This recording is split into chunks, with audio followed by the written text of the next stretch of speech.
Alors, juste une petite vidéo pour montrer rapidement comment faire des embossages, on va dire à la main, sans machine, sans les trucs de découpe de compétition là, que tout le monde a dans les loisirs créatifs. Donc en creux ou en relief. Ici, c'est sur un papier machine que j'avais marbré à la main. Si le papier est plus épais, il faut avoir un relief un petit peu plus épais.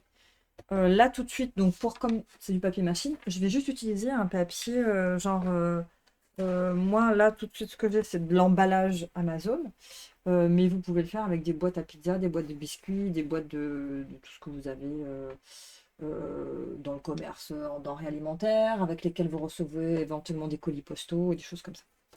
Ce que je recommande, alors, vous pouvez le faire dans les deux sens, c'est-à-dire en creux, il faut que votre papier soit au-dessus de votre forme qui peut être ce que vous voulez, du moment que vous arrivez à le découper quelque part. Ça peut être un cœur, une étoile, des motifs répétés. Alors là, c'est vous qui voulez. Avec, si vous avez des perforatrices d'enfants avec plein de petits motifs, vous pouvez en faire plein.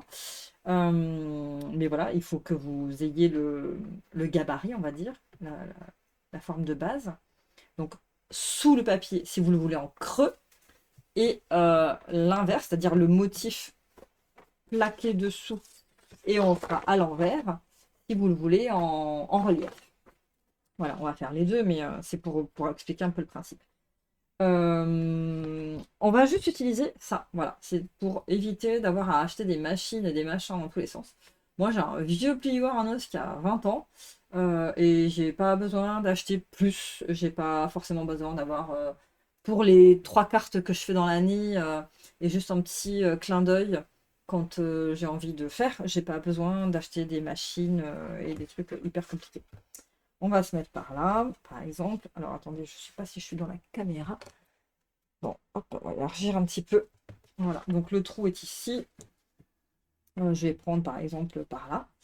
Je vous conseille d'utiliser un bout de papier pour protéger. Parce que quand vous allez frotter avec le plioir, vous allez faire briller le papier. Donc ben, l'idéal c'est de protéger le papier sur lequel vous travaillez. Surtout si c'est par exemple comme là, un papier qui a été peint, marbré, dessiné, enfin peu importe, autant le protéger un petit peu.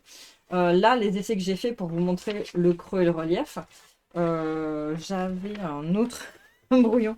Désolée, hein, à la base la vidéo est juste pour ma fille, donc j'ai pas trop préparé le truc. Je ne sais plus où il est. J'avais un autre papier pour lequel j'ai fait, et donc c'était pour vous montrer le côté brillant, pas brillant. Mais j'ai changé, je sais pas où je l'ai mis. Donc voilà, on va faire d'abord donc en creux. Donc je vais mettre par là. Voilà. Donc l'idéal au début, c'est de passer un peu comme ça partout. Hop, je vais essayer de ne pas trop bouger pour vous montrer la brillance dont je parle. Ici, voilà. Vous voyez la brillance dont je parle? Le papier, là où j'ai bien frotté, où il y a le relief, on le voit, il brille. Et au centre, ça brille un petit peu parce que c'est comme un tambour qui a une légère flexibilité. À cet endroit-là, il touche le support du fond. Donc, il brille aussi un petit peu au milieu. Mais ce qui nous intéresse, c'est surtout le contour. Et donc, une fois qu'on a bien trouvé la limite du bord, eh ben, on peut faire ça. Alors moi, je me sers d'un plioir en os ici parce que j'en ai un. Pour ceux qui ont rien, qui ont même pas un plioir en os, vous pouvez utiliser le capuchon d'un stylo bille, quelque chose qui soit un peu pointu mais sans pointe, c'est-à-dire un peu arrondi mais quand même assez fin au bout. Alors, je suis pas du tout dans la caméra, voilà. Voilà, vous frottez bien là où vous sentez l'arête avec le relief de votre gabarit dessous, peu importe la forme qu'il a, hein. Si vous savez que c'est une étoile, un cœur ou autre, vous allez chercher bien tous les détails. Là, moi, je vois bien mon rond. Et donc, voilà. Là, on a le cercle en creux. Et il n'est pas brillant, comme si j'avais utilisé le plioir en os dessus directement.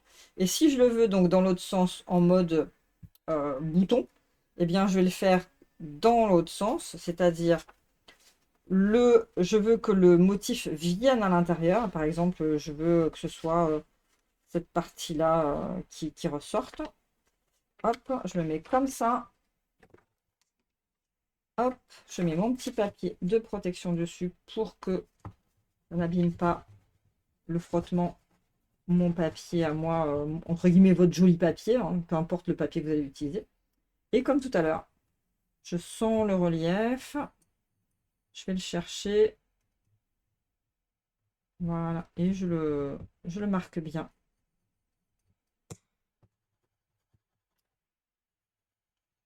Donc vous pouvez aussi faire ça avec un capuchon de stylo bille, éventuellement une pointe de pinceau peut-être, voilà, ce genre de petit outil.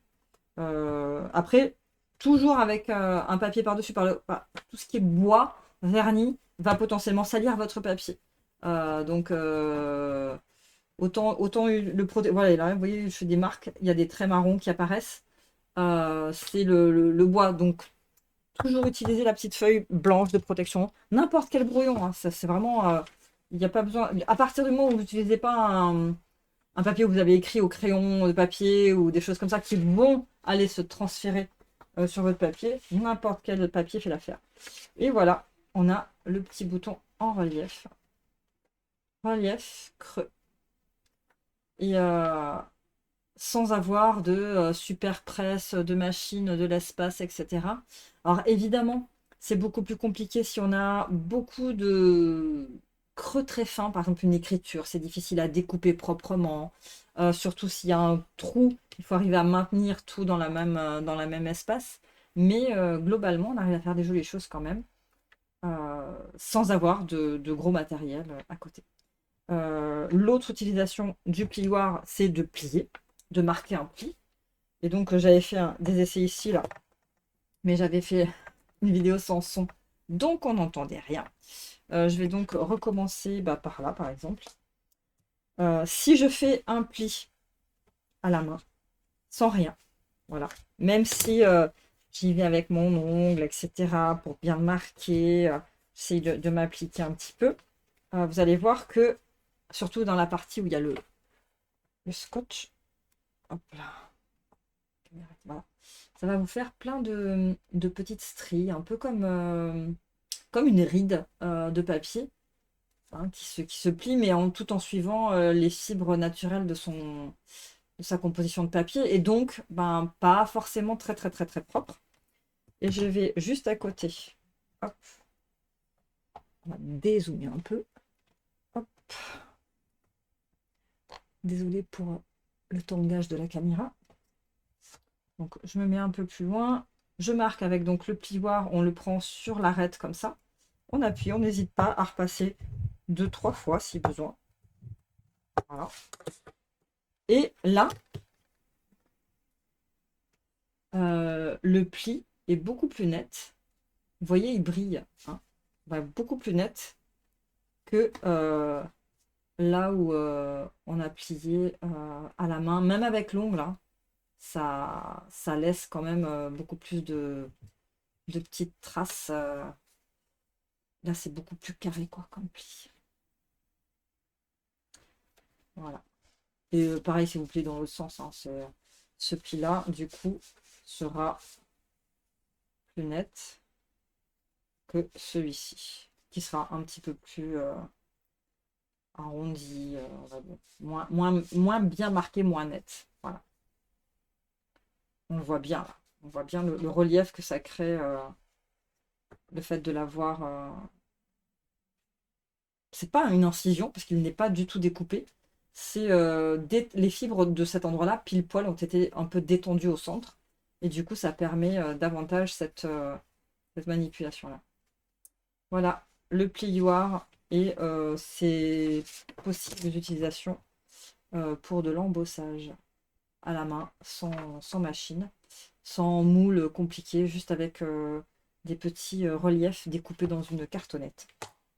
Voilà, j'espère que vous vous amuserez bien avec ça.